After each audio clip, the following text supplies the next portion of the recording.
రొట్టెల పీటతో కొట్టాడు, చున్నీతో గొంతు బిగించాడు, ఒక బస్తాలో మూట కట్టాడు. తన పాపను రైల్వే స్టేషన్లో ఒక వ్యక్తికి ఇచ్చి మళ్ళీ వస్తాను అన్నాడు. తిరిగి రాకపోవడంతో రైల్వే స్టేషన్ పోలీసులకు సమాచారం ఇచ్చాడు ఆ వ్యక్తి. తన ఫ్రెండ్ ద్వారా బేగంపేటలో పని చూపించు అని అక్కడే ఉన్నాడు. మా టీమ్స్ వెతకడంతో దొరికిపోయాడు.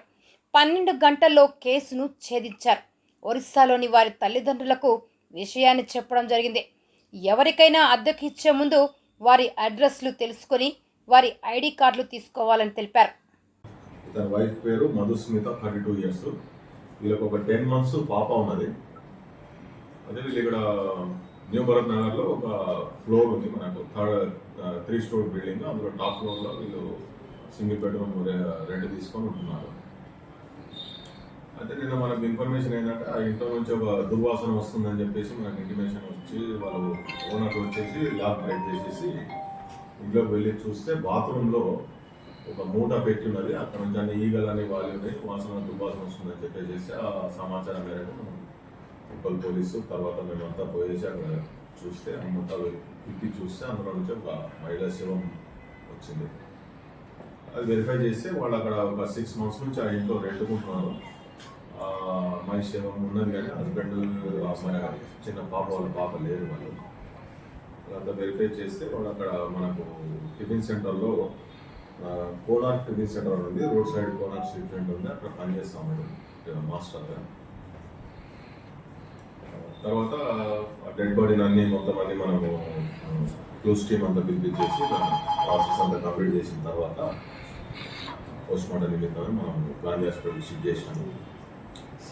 తర్వాత ఇన్వెస్టిగేషన్లో మనం ఏం చేసామంటే మన హస్బెండ్ను పట్టుకోవడానికి మనకు ప్రైమరీ ఎవిడెన్స్ ఉన్నది కాబట్టి మర్డర్ చేసేది అనేది. అది డెడ్ బాడీని మనం గమనిస్తే ఏమైందనంటే అది చున్నీ ఉంటుంది కదా, చున్నీతోని మెడకు స్ట్రాంగ్లైజేషన్ చేసినట్టున్నది.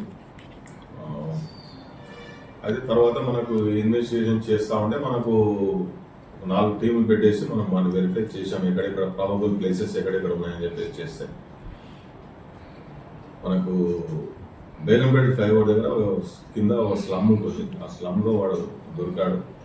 మనం తీసుకొచ్చి ఇంటరాక్షన్ చేస్తే మనకు వాడు ఏం వాడి మోటివ్ ఏంటంటే వాళ్ళకి 2019లో మ్యారేజ్ అయింది. వాళ్ళకు మ్యారేజ్ అయినప్పటి నుంచి వైఫ్ అండ్ హస్బెండ్ మధ్యలో చిన్న గొడవలు అయితే ఉన్నాయి. అక్కడ వాళ్ళ సొంత ఊర్లో కూడా వాళ్ళు 498 కేసు ఒకటి పెట్టారు. ఆ తర్వాత కాంప్రమైజ్ అయ్యారు వాళ్ళిద్దరు. తర్వాత ఇక్కడ వచ్చిన తర్వాత మళ్ళీ ఇక్కడ ఉప్పల్లో మళ్ళీ రూమ్ తీసుకొని వాళ్ళు సంసారం లీడ్ చేస్తూ ఉన్నారు. అయితే ప్రతిరోజు చిన్న విషయాలకు గొడవలు పడుతూ ఉంటారు వాళ్ళు, పక్క వాళ్ళు చెప్పిన స్టేట్మెంట్ ప్రకారం.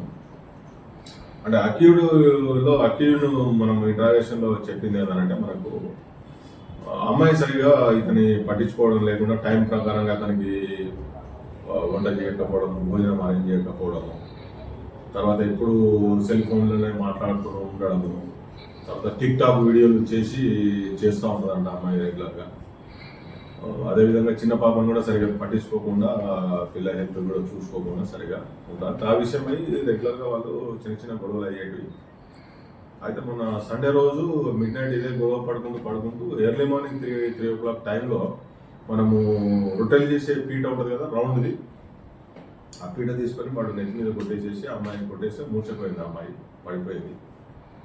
తర్వాత ఏం చేశాడంటే చున్నీ తీసుకొని మెడకు బిగించేసాడు, గట్టిగా బిగించేసేసి చంపేశాడు. చనిపోయిన తర్వాత మనకు రైస్ బ్యాగ్ ఉంటుంది కదా, రైస్ బ్యాగ్లో మొత్తం బాడీని అంతా కుక్ చేసేసి టై చేసేసి షిఫ్ట్ చేద్దామని ట్రై చేసుకున్నాడేమో, మనకి ఐడియా రాక ఏం చేసిండే ఆ పక్కన బాత్రూమ్ ఉంటుంది కదా, తీసుకుపోయి బాత్రూమ్ పెట్టేసి డోర్ దగ్గరికి వేసేసి చిన్న పాపని తీసుకొని మార్నింగ్ వెళ్ళిపోయాడు.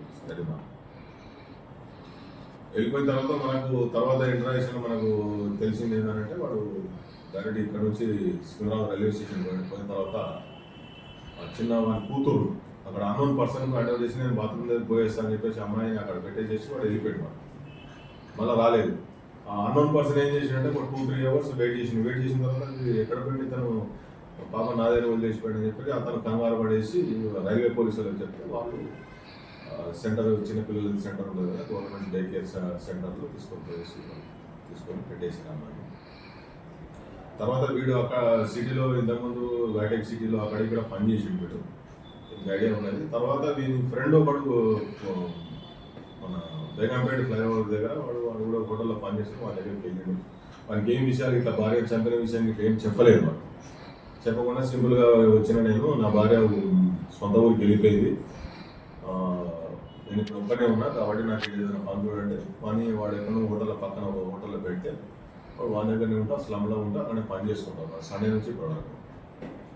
అయితే మీరు మేము ఇన్వెస్టిగేషన్లో మనం ఎట్లా దీనికోసం అని వెతికే ప్రాసెస్లో ఎక్కడ ఎవరు ఓనర్ దగ్గర అయితే పనిచేస్తా ఉన్నాడు ఉప్పల్లో, అతన్ని విచారిస్తే కొన్ని మీ దగ్గరికి ఎవరైనా వచ్చేవాళ్ళ తనతో మాట్లాడేవాళ్ళ, వీడు ఎక్కడైనా పోయేవాడని చెప్పిన సందర్భంలో హైటెక్ సిటీలో ఇంతకుముందు పనిచేసాడు, ఇక్కడ బేగంపేట ఒక ఫ్రెండ్ ఉన్నాడు అని చెప్పేసి రైల్వే స్టేషన్ దగ్గర ఇంతకుముందు పనిచేసాడు శివలాల్ రైల్వే స్టేషన్ అని కొన్ని ప్లేసెస్ చెప్తే మనం ఇమీడియట్గా పోలీస్ టీమ్స్ ఫామ్ చేసేసి మనము సెర్చ్ చేపించేస్తే మనకు అక్కడ బేగంపేట పోయిన తర్వాత అక్కడ హోటళ్ళలో మనము వెతుకుతా ఉండే ఇక్కడ బీహార్ ఒరిస్సా వాళ్ళు ఎవరైనా పనిచేస్తా ఉన్నారని వెతికే క్రమంలో ఇక్కడ పలానా పని చేస్తుంటే వాళ్ళని పట్టుకొని వాళ్ళని విచారిస్తే వీడు అక్కడ మనకు దొరికింది.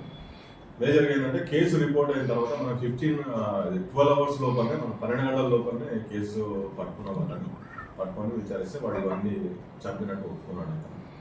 తర్వాత ఈ అమ్మాయి చనిపోయిన అమ్మాయి తల్లిదండ్రులు ఒరిస్సాలో ఉన్నారు, వాళ్ళకి ఇంటిమేషన్ ఇచ్చాము, వాళ్ళు బయలుదేరి వస్తూ ఉన్నారు. వాళ్ళ మిగతా ప్రాసెస్ అంతా కంప్లీట్ చేసాం. వాళ్ళు వచ్చిన తర్వాత వాళ్ళ స్టేట్మెంట్ ఇట్లా రాసుకొని డెడ్ బాడీ వాళ్ళకి ఎవరు హ్యాండిల్ చేయాలని డిసైడ్ చేసేసాం. ఫర్దర్ ఇన్వెస్టిగేషన్ కంప్లీట్ చేసుకుంటాం.